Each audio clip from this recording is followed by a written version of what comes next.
Dios quiere y tiene planes para su vida, ¿ven? Nada en nuestra vida es casual. La Biblia dice que para los que aman a Dios, todas las cosas nos ayudan a bien. Eso significa que Dios tiene nuestra vida bajo control. Una pregunta que siempre hacemos en la escuela es: ¿para qué existe el tiempo? El tiempo existe por causa del hombre, amén. Porque Dios ha predispuesto los tiempos preciosos. Estaba viendo un video en internet, no sé quién lo colgó, pero la población en el mundo cómo fue creciendo, y estaba aproximadamente desde el imperio egipcio, y tú podías ver los puntitos verdes que representaban solamente 1 millón de habitantes. No era mucha la población en el mundo hasta la Edad Media. Después del año 1900, la población en el mundo se ha multiplicado de una manera increíble. Cada día que avanza, la gente que está viviendo a los pies de Cristo, es increíble la cantidad de personas que están viniendo a ser salvas. Porque uno diría, ¿salvos de qué? ¿Salvos de qué? Bueno, justamente el mensaje de hoy día tiene que ver con el Evangelio y tiene que ver con lo que Dios quiere hacer. Todos los motivos aparentemente importantes o relevantes en la vida de una persona comienzan a desaparecer cuando comenzamos a entender el Evangelio. ¿Y qué es el Evangelio? El Evangelio es la respuesta de Dios al problema del hombre. El Evangelio son las buenas noticias, y tenemos que entenderlo así. Son las buenas noticias, es el periódico de hoy, es el nuevo día. Por eso es que hay una versión de la Biblia que se llama Dios habla hoy. Es el periódico de hoy para nuestra vida. Y el Evangelio son las buenas noticias de parte de Dios para el hombre. Pero como el hombre vive en un mundo totalmente sosegado, encerrado, distraído, involucrado en sus propios asuntos, el ser humano, entonces es importante entender no solamente qué es el Evangelio, sino por qué Evangelio. O sea, ¿por qué Dios me tiene que dar las buenas noticias? ¿Y de qué me tiene que dar las buenas noticias a mí? A ti, a los que están acá. La mayoría o muchos ya comprenden esa verdad espiritual en sus corazones. Es lo que nos permite alabar al Señor con todo nuestro ser, sin que nada de nosotros, ojo, y eso no significa que no seamos emocionales, porque cuando se trata de alabar a Dios, me encanta hacerlo con el corazón, pero también con todas mis energías. Y es como tenemos que hacerlo, porque en la medida en que nosotros comenzamos a entender ¿por qué Dios?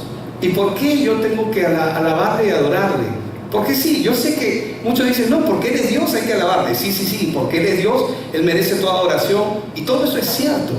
Pero cuando eso es real en mi vida, es real en la vida de una persona, entonces la adoración cambia. Y pasa de ser solamente una canción linda, bonita. Porque ¿cuántos están de acuerdo que las canciones son bonitas, las que se cantan aquí? ¡Ay, qué bonito! A veces uno hasta, como cuando uno está en la combi y tú no estás concentrado en la canción, estás en el carro y de repente estás acompasando una música que de repente ni siquiera estás escuchando. Cuando la adoración, las canciones que nosotros cantamos al Señor, se convierten en una respuesta de nuestro corazón a su gran amor, entonces ese tipo de alabanza cambia. Ese tipo de alabanza se convierte en una alabanza que se une a toda la alabanza que hay en el cielo. Amén. Yo sé que en el cielo se adora al Señor todo el tiempo, pero acá en la tierra también. Amén. No solamente vamos a hacerle la competencia a los ángeles. Sí, ellos deben cantar muy lindo. De hecho que sí. Algunos de nosotros somos desorejados, desafinados, ¿no? Desentonados. No importa, le vamos a ganar. ¿Saben por qué? Porque los ángeles fueron creados y puestos para adorar a Dios. Pero nosotros hemos venido a este mundo y cuando hemos entendido que el Señor nos ha rescatado, que es el mensaje de lo que quiero compartir en esta mañana, cuando nosotros entendemos que Él nos rescató y de dónde nos sacó, entonces, wow, eso es otra cosa. Amén. El plan de Dios es que cada uno de sus hijos sea testigo de Él. Testigo. No un testigo como el mundo lo tiene, hasta una religión hay formada acerca de los testigos. No, un verdadero testigo. Alguien que habla y dice, da testimonio de lo que Dios ha hecho en su vida. Entonces, todos los motivos aparentemente importantes o relevantes que cada persona puede tener en su propia vida comienzan a desaparecer cuando empezamos a entender el por qué el Evangelio, por qué la respuesta de Dios, y comenzamos a experimentar quién es Cristo en nuestras vidas. Yo sé que muchos de nosotros, por no decir la mayoría o todos, estamos agradecidos a Dios por todo. Y es así. Pero fruto de ese saber de dónde me sacó Él y que soy de su propiedad. Venía uno de estos días que llevaba al colegio, siempre nosotros con Alejandro leemos un proverbio diario, un capítulo. Pero hablaba con Alejandro se llama así mi hijo de 12 años, y le decía, Alejandro, le digo, somos propiedad del Señor, le pertenecemos. ¿Sabes lo que eso significa? Que puede sonar así muy... Somos su propiedad. ¿Sabes lo que eso significa? Que estoy en su mano. Somos de su propiedad. No importa cómo tú te sientas o cómo tú estés ahora, eres de su propiedad, le perteneces. Yo le decía, Él puede hacer con nosotros lo que quiera. Obviamente Él es un padre, pero le pertenezco a Él. Soy de su propiedad. Cuando uno comienza a entender en su corazón quién es Jesús y por qué necesitamos aprender a caminar en Él. Y lo que estoy diciendo es muy importante porque aprender a caminar en Él dista mucho de una serie de reglas y normas que están incluidas, pero que no son el punto principal, sino que todo el obedecer a Dios es consecuencia y fruto de un comprender quién Él es para tu vida. Alguien nos enseñó hace muchos años lo siguiente: reglas sin relación produce rebeldía. En un hogar cualquiera, un padre que no tiene relación con sus hijos y le establece reglas, ese hijo crece con un rechazo y un resentimiento. ¿Por qué? Porque no hay relación. Reglas sin relación, ¿qué produce? Rebeldía. Y muchas veces cuando nosotros hemos venido al Señor, o quieren mostrarnos el amor de Dios, nos muestran las reglas. Pero ¿qué pasa si no hay relación? Llevar una convivencia sin relación, vivir las reglas, se torna algo duro, difícil. Porque nadie quiere someterse a alguien con el que no tiene relación. Pero cuando existe la relación, ¿verdad? Padre e hijo, esposo e esposa, entonces las reglas no son reglas, se convierten en la consecuencia de la relación. Amén. Entonces, ¿por qué les digo esto? Porque Dios ha prometido a cada creyente que experimenta el Evangelio, es decir, la respuesta que Él ha traído para la vida del hombre, que se llama Cristo Jesús, nuestro Señor. Cuando cada creyente comienza a experimentar el Evangelio en su vida, esa persona se va a convertir en un testigo de Él, como dice su palabra, hasta lo último de la tierra. Hasta lo último de la tierra. ¿Sabe lo que eso significa? hasta las últimas consecuencias. No importa lo que está por venir. Vamos, vamos. Amén. 2 están ahí alistándose. Vamos. Amén. Vamos, amén. Amén. Creo que vamos a entrar con la palabra. El mensaje de hoy día se llama: Él vino a buscar y a salvar lo que se había perdido. Verso posiblemente conocido para algunos, nuevo para otros. Si usted viene por la primera vez, yo quiero que usted pueda entenderlo, que pueda entender este verso.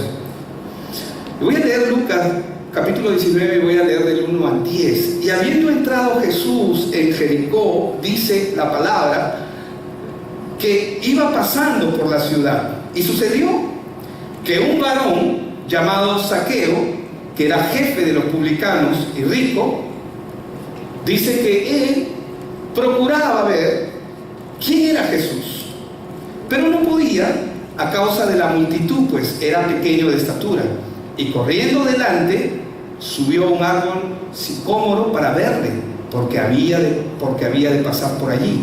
Cuando Jesús llegó a aquel lugar, mirando hacia arriba, le vio y le dijo: Zaqueo, date prisa, desciende, porque hoy es necesario que pose yo en tu casa.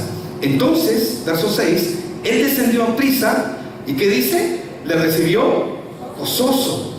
Al ver esto, todos los que estaban allí, perdón por aumentar ahí en la palabra, pero todos murmuraban, diciendo que había entrado a posar con un hombre pecador.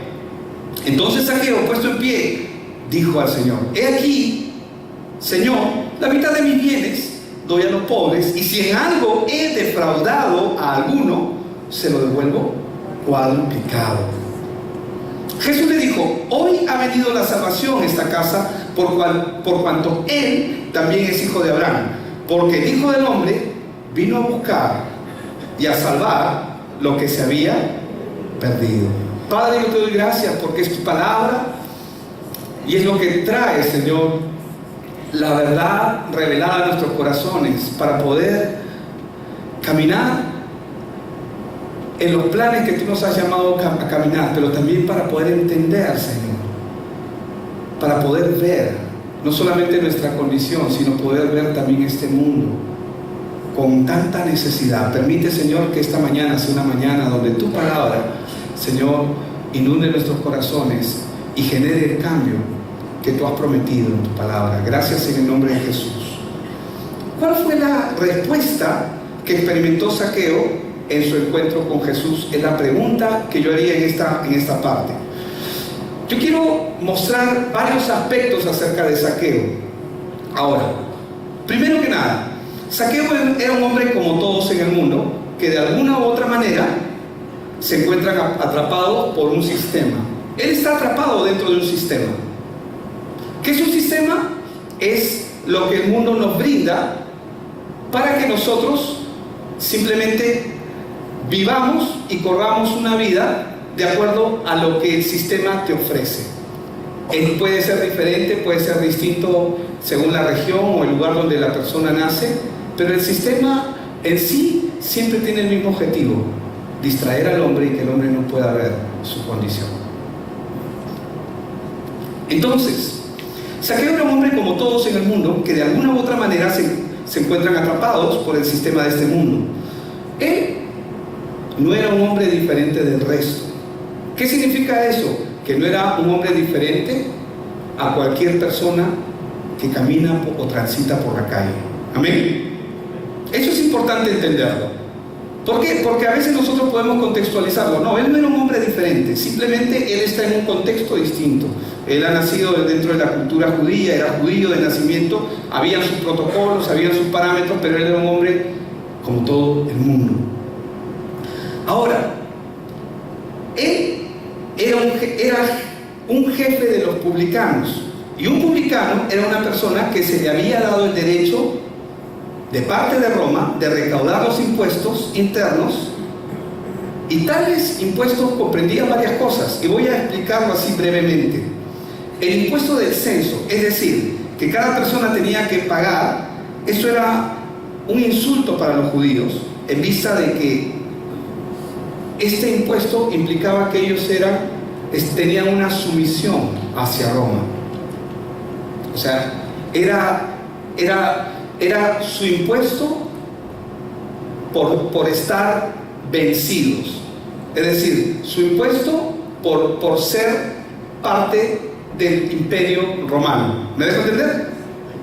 Ahora eres parte de este imperio, tú tienes que pagar un impuesto por eso.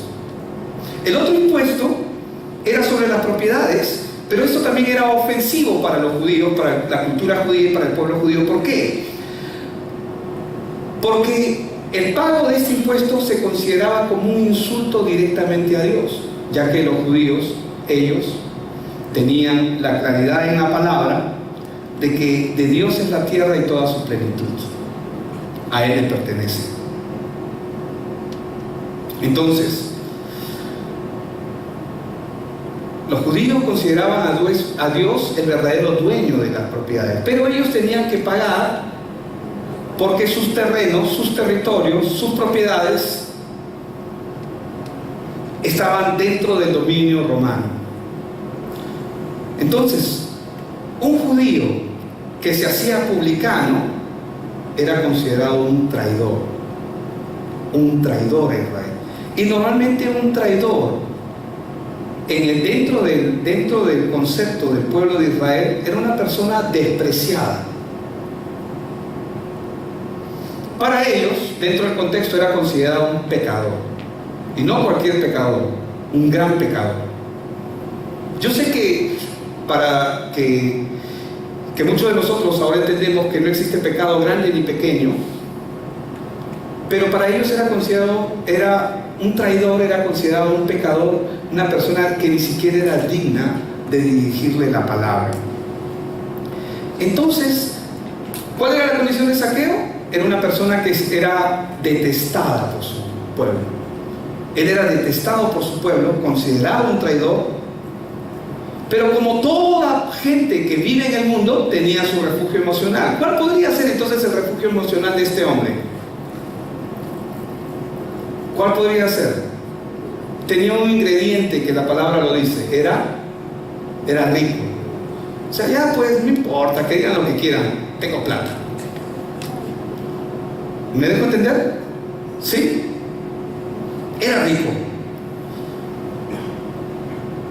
Posiblemente mucha gente dice, no me importa mientras tenga dinero.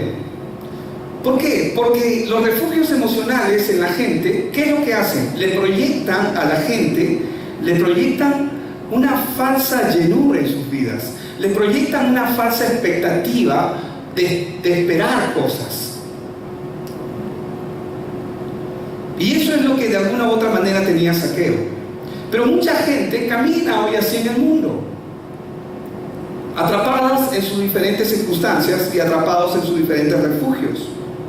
Para algunos su refugio emocional, como el caso de él, podría ser el dinero, otros sus trabajos, otros sus negocios, otros sus logros, otros su estatus social, otros su carro, su casa, otros, los chicos, mis zapatillas de marca, ¿no? Yo creo que eso ya no hay como en mi época, ¿no? Los chicos se medían, ¿qué marca tienes tú? No pasa nada contigo. No, yo tengo Nike, no, yo tengo Reebok, Leco Deportivo, esas marcas que creo que ya no existen. No, algunas sí, ¿verdad? Entonces, pero eran sus refugios, eran las cosas que de alguna manera, ¿qué es un refugio emocional? Lo que te hace sentir un poco mejor, te hace sentir bien, te hace sentir verte de alguna forma, verle a la persona diferente a otros. Pero todo esto no deja de ser una ilusión que hace que la gente viva atrapada y resignada en un mundo de apariencias. Zaqueo vivía un mundo de apariencias. Zaqueo sabía que él era despreciado, detestado, pero tenía su refugio emocional, como mucha gente hoy en día lo tiene. Pero por dentro, el común denominador es que viven sufriendo, están insatisfechos y están en la búsqueda de algo más, buscando algo más. Lo que quiero que vean es que existe una resignación en la gente. La gente se resigna, que hace que de alguna manera que ellos se encierren en sus propios mundos. Ya lo demás no importa. Y comienzan a vivir un mundo simplemente de apariencias, de ilusiones. Pero esto no les trae la respuesta que ellos dentro de su corazón están anhelando, porque por dentro están queriendo ver, queriendo algo más, y no saben qué es ese algo más. No lo conocen, no lo pueden ver. Y menciono esto porque no solamente le pasó a Zaqueo, también le pasó a un hombre que vivió engañado. Y yo quiero que presten atención. ¿Cuántos me están escuchando? ¿Sí? ¿Amén? ¿Están con atención? Quiero que vean a un hombre que vivió engañado en una esperanza también ilusoria, que él pensaba que iba a transformar su vida, pero que nunca fue así. Porque ¿qué es la ilusión? Es el deseo de que algún día, y ese algún día como que nunca llega. Pero hay el mundo, el sistema ha establecido parámetros para que la ilusión funcione. Algo que comentábamos siempre con mi esposa es: a la gente le gusta que le engañen. La gente es feliz cuando le engañan. Prefieren vivir engañados que vivir en la verdad. ¿Saben por qué existen las estafas? Porque la gente ama que le engañen. Aunque no te lo dicen. No, obviamente ustedes me van a decir: pastor, a mí no me gusta que me engañen. A mí tampoco. Pero la mayoría de la gente prefiere vivir una ilusión para no ver la realidad muchas veces de las cosas que está pasando. El caso de este hombre que vivió una ilusión es el caso del paralítico de Betesda, que llevaba 38 años. Paralítico, postrado. Vamos al capítulo 5 de Juan, vamos a leer desde el verso 1 al 9 en adelante, porque me interesa poder hacer la comparación y el contraste entre la vida de Zaqueo con la vida de este otro hombre. ¿Qué vio Zaqueo y qué no vio este otro hombre? Pero cómo el Señor sale al encuentro de cada uno de ellos. Eso es lo más precioso. ¿Saben qué es lo más precioso del Evangelio? Que Dios sale a tu encuentro. ¡Qué lindo! Cuando uno puede entender eso, es precioso. Y podemos cantar: gracias sublimes, perfecto es su amor, tomaste mi lugar. Amén.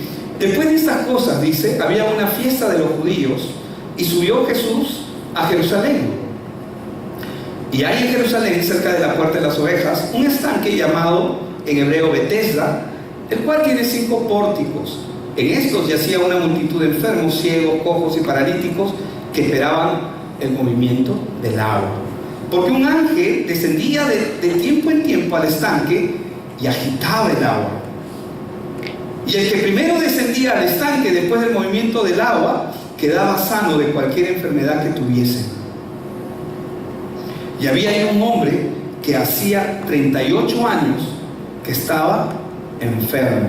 Cuando Jesús lo vio acostado y supo que llevaba ya mucho tiempo así, le dijo: ¿quieres ser sano?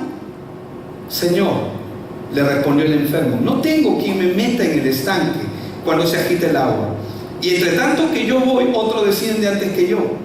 Jesús le dijo: levántate, toma tu lecho y anda. Al instante, aquel hombre fue sanado y tomó su lecho y anduvo, y era día de reposo aquel día. ¿Qué es lo que podemos ver acá? Vamos a ver varios aspectos aquí. ¿Este ángel venía de parte de Dios o no? El hecho de que suene ángel, porque ¿quién creó los ángeles? Dios, ¿no? Acá no dice si venía o no de Dios, pero no venía de Dios. Y les voy a explicar por qué.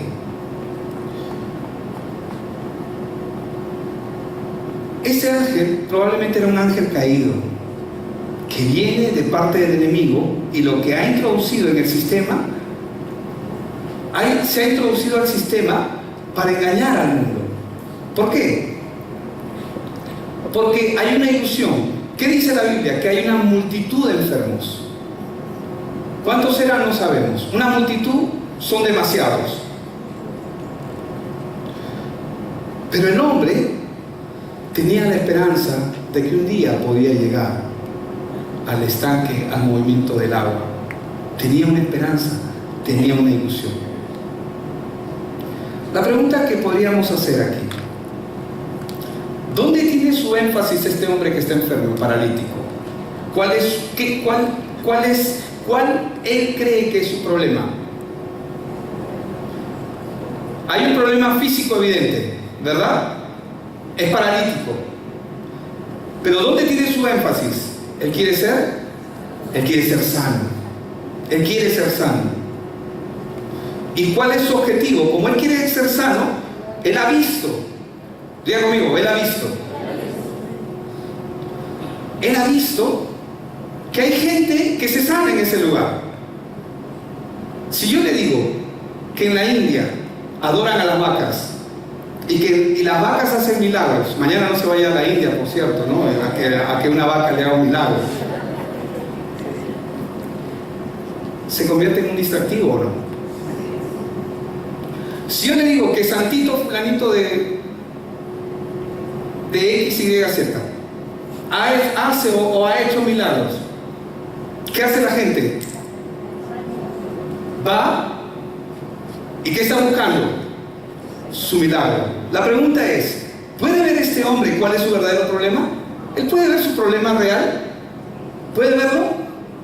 No, no puede verlo. ¿Por qué? Porque él cree que su problema es su estado físico. Ya lleva 38 años ahí, postrado. ¿Cuál es el verdadero problema de él? ¿El verdadero problema cuál es?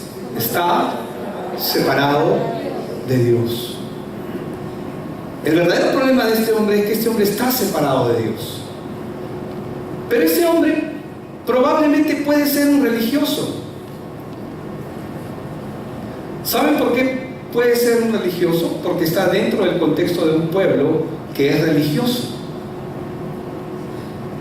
Y que ciertamente cree en los ángeles porque los ángeles son reales. Amén. Acá está la presencia del Espíritu Santo, el Señor mismo a través de su Espíritu, y hay ángeles aquí. Amén. Y los ángeles dicen: en el cielo se escuchará.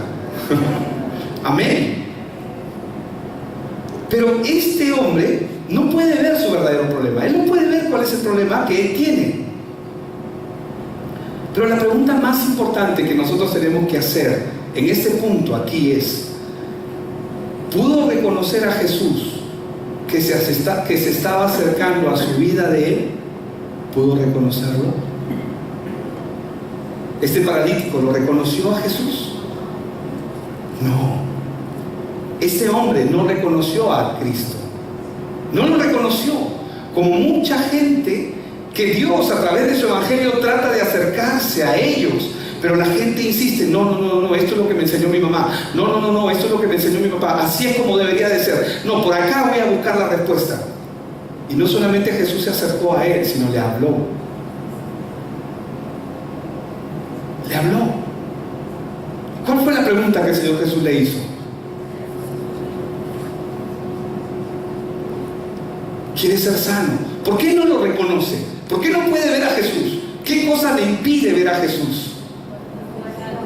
Yo no estoy diciendo que no lo vea físicamente, porque físicamente posiblemente lo vio, pero él no puede saber quién es Cristo, quién es el Cristo. Él no sabe que Él es el Cristo, Él es Dios mismo hablando con él. ¿Por qué no lo reconoce? Porque él está envuelto en un sistema religioso. Él está envuelto en un sistema religioso. ¿Qué le contesta a él? Jesús le dice: ¿quieres ser sano? Cuando Jesús lo vio acostado, voy a leer del verso 6, Juan 5, 6, y supo que llevaba mucho tiempo así, le dijo: ¿quieres ser sano? Verso 7. ¿Qué le hubiera dicho uno?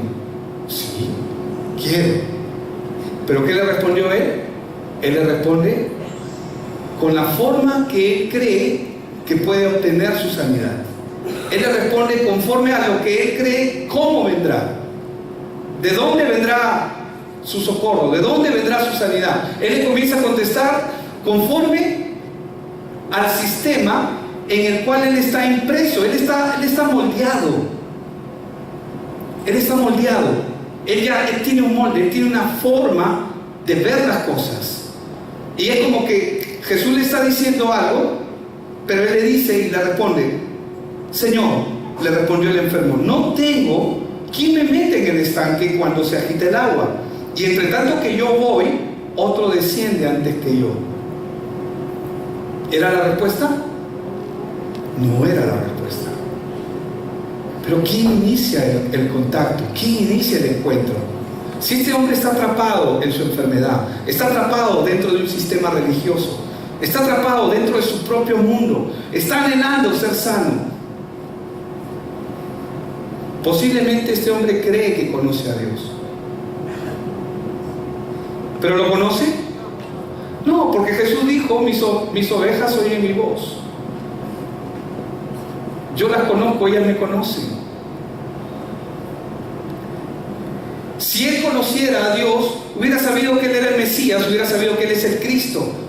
Pero no lo está reconociendo porque el parámetro religioso que él tiene en su vida, el sistema religioso con el que él está cargando, es mucho más fuerte que él.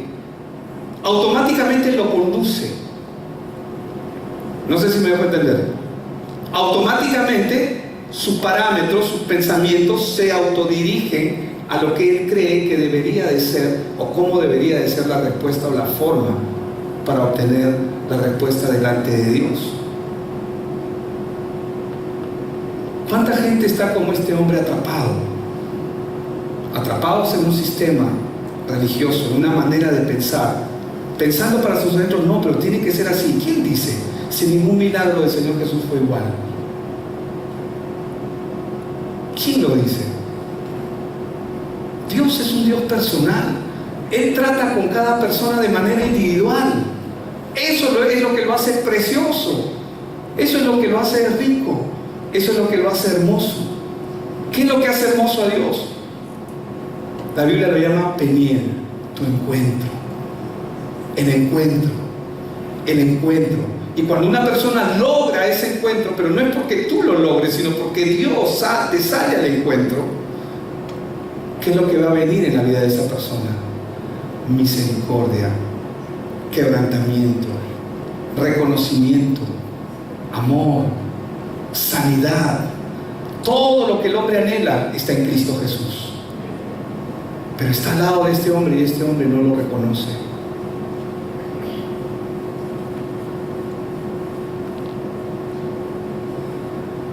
Este sistema, hermanos, el sistema que el mundo ha creado, es una ilusión para que el hombre nunca vea la verdadera respuesta. Cuando la gente dice: no, Jesús sí, es verdad, Jesús, pero también tienes que hacer esto y esto y esto. No, solo Cristo, punto. Todo lo demás va a venir por añadidura. Así es como es en el reino de los cielos. Así es como funciona el Evangelio. No es acerca de ti, no es acerca de cómo tú lo haces, es acerca de lo que Él hace. La Biblia enseña claramente que la tierra fue transformada y cambió en la medida en que las palabras de Dios llegaron a ella. Tu vida no necesariamente va a cambiar porque tú tomes una decisión. La Biblia dice: ¿puede acaso el etíope cambiar su color? ¿O el leopardo quitar una de sus manchas? ¿Puede? Este es un sistema de engaño que el enemigo ha creado para mantener atrapado al hombre. Y es algo que nosotros tenemos que entender. Por eso es que el Señor Jesús fue claro. Cuando Él hablaba de su Evangelio, Él decía: conoceréis la verdad y la verdad te hará libre. ¿Libre de qué? ¿De qué te hace libre la verdad? ¿De qué te hace libre la verdad? De las mentiras. La verdad te hace libre de las mentiras del sistema. Del sistema. ¿Qué es anticristo? Es no Cristo. Es cualquier otra respuesta menos Cristo. A veces algunos se asustan. Sí, es que sí va a haber un gobernante. Eso va a haber. está declarado, está establecido en la palabra. Pero el anticristo es cualquier posición que uno toma fuera de Dios, fuera de Cristo. Este hombre es paralítico y ya lleva 38 años esperando con la ilusión de que algún día llegará al estanque para ser sano. Pero seamos honestos, hay una multitud de gente ahí y él está paralítico. ¿Va a llegar al estanque? La verdad es que nunca va a llegar. Nunca va a llegar. Y esa es la condición en la que el hombre se encuentra, postrado. El hombre no puede llegar a Dios a menos que Dios salga a su encuentro, a menos que Dios haga una obra de misericordia. Lo que nosotros tenemos que orar es: Señor, abre nuestro entendimiento, abre el entendimiento de las personas que están cerca de nosotros, para que ellos puedan verte a ti, que puedan ver tu evangelio, lo hermoso que es. Es la perla de gran precio, es el tesoro escondido.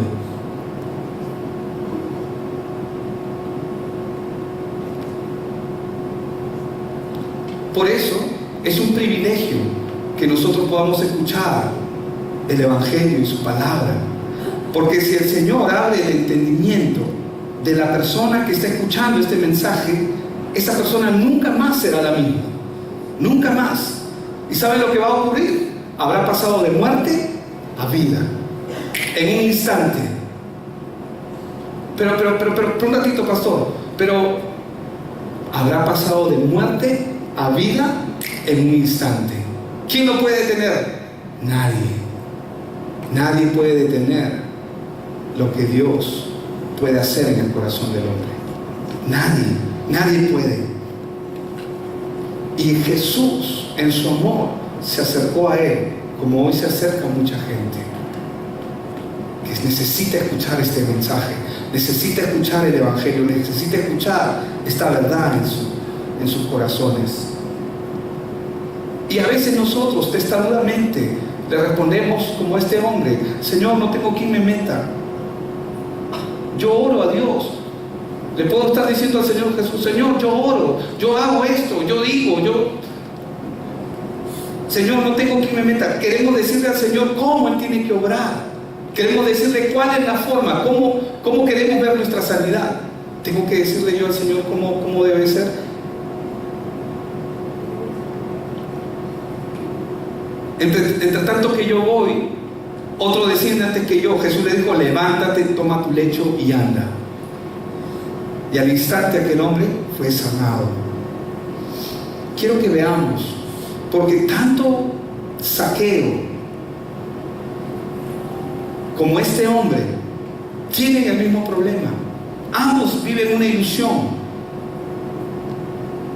Uno está refugiado posiblemente en el dinero, pero vive una vida miserable, ¿o no es así? Como un apestado social, como una persona rechazada socialmente, que nadie lo quiere, muerto para los judíos. Una vida miserable. ¿El dinero solucionó sus problemas? No, pero se refugió en ello. Pero no le solucionó absolutamente nada. Ellos están en sus propios refugios emocionales, cada uno a su forma, cada uno a su estilo. Pero el problema de la condición de miseria no cambia a menos que Cristo venga. Una vez más vemos cómo es el Señor Jesús intencional. Amén. Él siempre es intencional. Diga conmigo esa palabra: intencional. Cualquier sistema en el mundo puede ofrecer sanidad a la gente. Anda, ora o camina de chapitas o haz esto o aquello. A mí me funcionó. Cualquier sistema religioso en el mundo puede ofrecer sanidad. Sin embargo, la sanidad de la que habla la Biblia no se trata de arreglar una condición que parece ser el problema evidente. No se trata de lo que se ve. El verdadero problema está en lo que no se ve. Él vino a resolver un problema de raíz, con el que toda persona nace. Esa es la verdadera salvación, esa es la verdadera sanidad. Solucionado el problema de raíz, el otro problema se tiene que solucionar. a menos que Dios tenga un plan diferente. Amén. Porque vemos un caso en la vida del apóstol Pablo pidiendo, 3 veces he pedido a Dios que quite de mí este aguijón, cuando él habla acerca del problema que tenía. Y las 3 veces el Señor le respondió, bástate de mi gracia. Por lo general, cuando Dios obra en la vida de una persona, su sanidad es un asunto secundario. No estoy diciendo que sea una prioridad. Dios quiere sanar. Amén. Y lo va a hacer porque se soluciona el problema de raíz. Lo otro es una consecuencia nada más. Es como matar a la araña que produce la telaraña. Si yo vivo sacando la telaraña, no voy a solucionar nada, porque está la araña que produce la telaraña. Pero si yo mato a la araña, así yo deje una telaraña ahí, tendría que limpiar igual, ¿verdad? Pero así yo deje una telaraña ahí, ya no se va a producir más, porque el problema se solucionó de raíz. Eso es lo que Cristo vino a hacer. Él vino a resolver el problema en el corazón del hombre, en el corazón de la persona. Cuando un creyente entiende en su corazón esa verdad, entonces, a partir de ese momento se convierte en un testigo de Cristo. Por lo tanto, ¿qué es lo que va a ocurrir? Va a comenzar a ver, va a comenzar a presenciar las obras de Dios en su vida. Y eso fue lo que pasó con Zaqueo. Solamente voy a ir terminando con esta parte. Zaqueo, Lucas capítulo 19, voy a leer del verso 5. Cuando Jesús llegó a aquel lugar, mirando hacia arriba, le vio y le dijo, ¿quién vio a Zaqueo? Jesús. Jesús le vio. Zaqueo tenía una idea en su corazón, había escuchado acerca de Cristo, él quería llegar a él, era pequeño de estatura, se subió a un árbol sicómoro.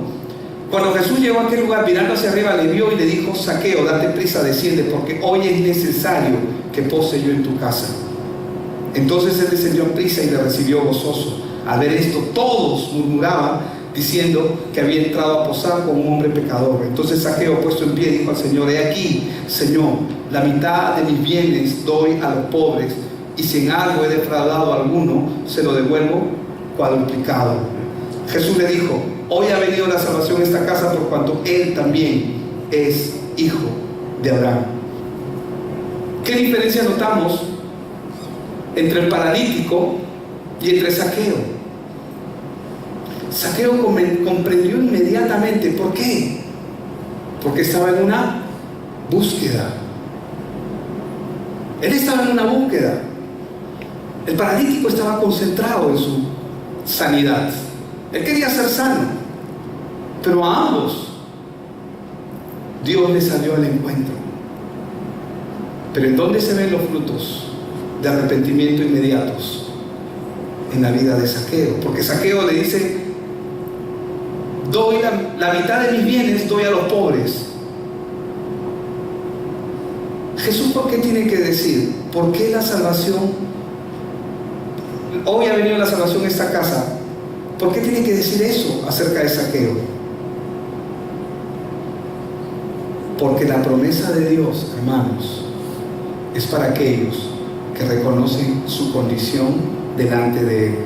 Cuando una persona reconoce su condición de miseria, por eso, nosotros, ¿qué tenemos que hacer? Yo sé que entendemos esto en nuestro corazón, pero nosotros, si queremos compartir este evangelio, que es poderoso, vale oro, más que el oro. No hay un valor tan grande que uno le pueda asignar, pero este evangelio vale tanto que nosotros, para poder darlo, tenemos que preparar el corazón de la gente para que lo escuche. Amén. Porque tú no le puedes dar piedras preciosas a un bebito. ¿Qué va a hacer? Va a jugarlas, va a botarlas.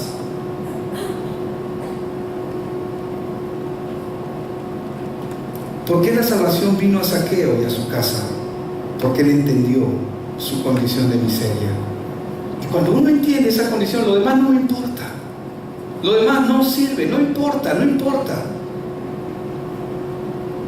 Porque la salvación también es por fe y no por obras.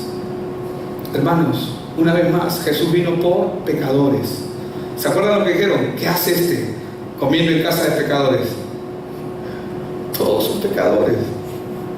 Pero ellos no creían que todos eran pecadores. Consideraban a algunos pecadores y a otros no.